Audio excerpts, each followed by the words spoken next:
ठीक है, आपने शरद पवार जी का रुख किया, मैं महेश जी का रुख कर लेती हूँ। महेश जी, महाविकास आघाड़ी में हर कोई जो है, राजनीति के चाणक्य भी माने जाते हैं शरद पवार जी, उनकी तरफ देख रहे हैं कि वो हल निकाल देंगे। बातचीत भी हुई, अभी तक हल क्यों नहीं निकाल पा रहे हैं? और दूसरा, हल तो आप तब निकालेंगे, खबर यह भी है कि शिवसेना यूबीटी और शरद पवार एनसीपी शरद पवार गुट में ही कुछ सीटों को लेकर खींचतान चल रही है। विपनेश जी, देखिए, जब तीन पार्टियां एक साथ आके गठबंधन फॉर्म करती है और चुनाव को सामने जाती है, तो तीनों पार्टियों की अलग अलग इच्छाएं होती है, आकांक्षाएं होती है, उनके कार्यकर्ताओं की मांग होती है।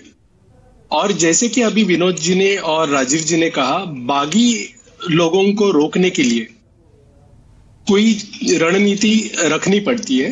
तो इसीलिए दोनों तरफ से, महायुति की तरफ से भी और महाविकास आघाड़ी की तरफ से भी, ये 29 तक चलता रहेगा, ऐसे मुझे लगता है। दोनों महाविकास आघाड़ी में भी और महायुति में भी चर्चाएं हुई है और सीटों का फैसला हुआ है। कभी कभी अभी समाजवादी की बात करें तो उनका हक है, उनका अधिकार है, उन्हें जितनी सीटें उन्हें चाहिए वो मांगने का उन्हें अधिकार है। मिलेंगी क्या उतनी और सीटें? सुनिए, उन्होंने 5 मांगी है, नहीं तो 25 पे उतारने की वो भाषा कर रहे हैं।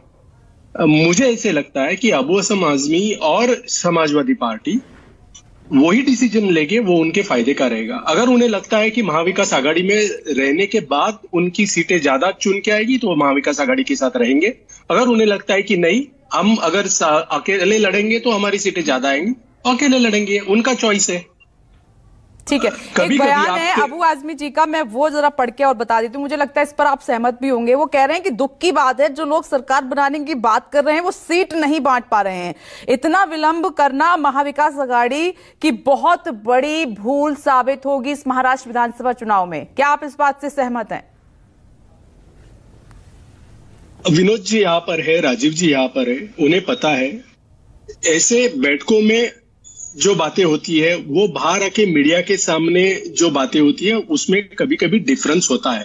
ऐसे जरूरी नहीं है कि अबू असम आजमी जो स्टेटमेंट मीडिया को दे रहे हैं वही उन्होंने अंदर किया होगा। मेरे ख्याल से सीनियर लीडरशिप पूरी की पूरी तीनों पार्टियों की साथ में बैठकर इस पर डिसीजन ले रही है।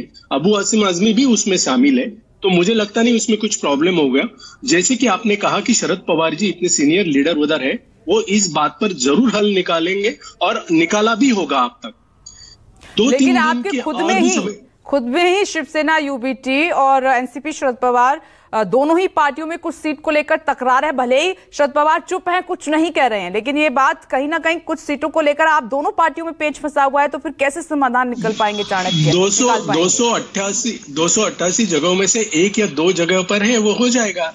मैं वही बोल रहा हूं कि सभी लोगों को लगता है, बेसिकली क्या होता है, प्राथमिकता क्या है कि बीजेपी जो महाराष्ट्र राज्य को गलत रास्ते पर ले गई है और लेकर जा रही है, उन्हें रोकना, उन्हें इस सत्ता से दूर करना, ये हमारी प्राथमिकता है। और किसको कितनी सीटें मिलती है, उससे ज्यादा कौन ज्यादा सीटें चुनकर ला सकता है, उसे सीटें देनी चाहिए। मेरिट और विनेबिलिटी को ज्यादा प्राथमिकता देनी चाहिए, यही सबका मानना है जी। तो ठीक है जयराम जी, पूरी कवायद हो रही है बीजेपी को रोकने के लिए, महायुति को रोकने के लिए, इसलिए देरी हो रही है महाविकास आघाड़ी में।